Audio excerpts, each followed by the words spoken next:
Ito nga pala yung araw na nasa bahay na naman kami buong maghapon. Dahil nga maraming dala si daddy na itlog, ay niluto ko ito para sa aming almusal. Sakto at meron kaming pandesal na mainit galing bakery. Maswerte nga kami dahil kapag gusto namin ng pandesal ay may malapit kami mabibilhan dito.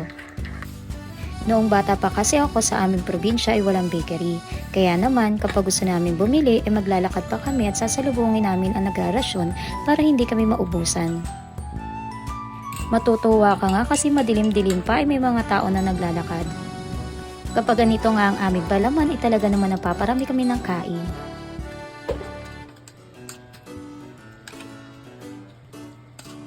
Pagkatapos nga namin kumain ay eto sinimulan ko na naman ang gawaing bahay.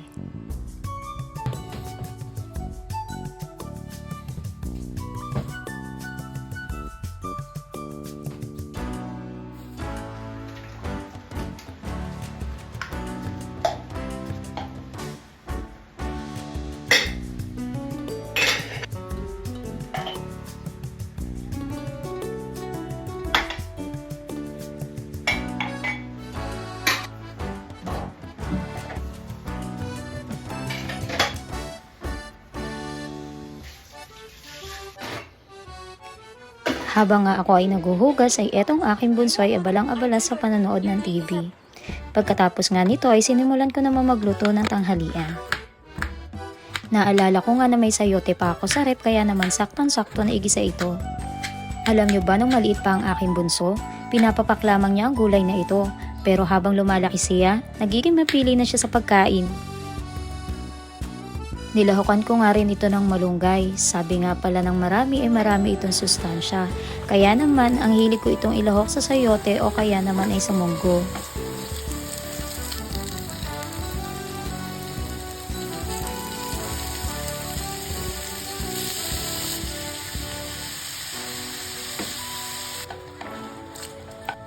Pagkatapos ko nga magluto ng gulay ay eto ininit ko naman yung tirong ulam namin kagabi.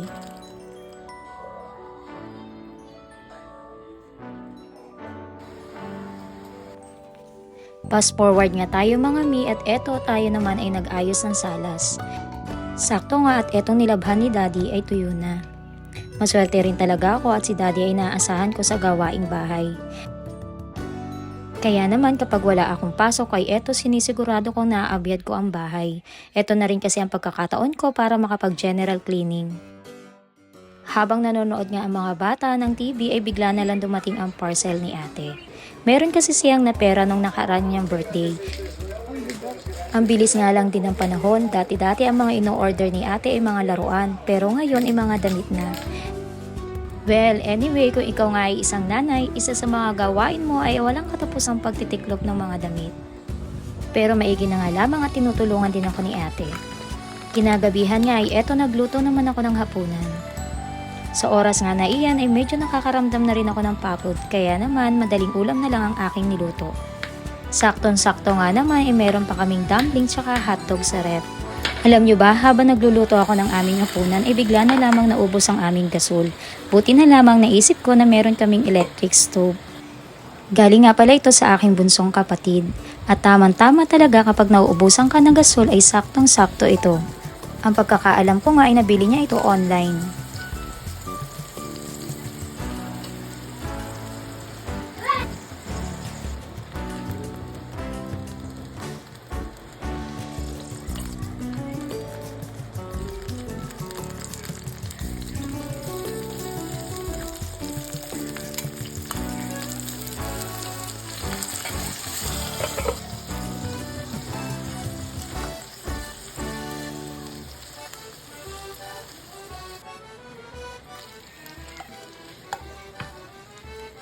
Pagkatapos ko nga magluto ay eto naggawa naman ako ng sausawan para sa dumplings.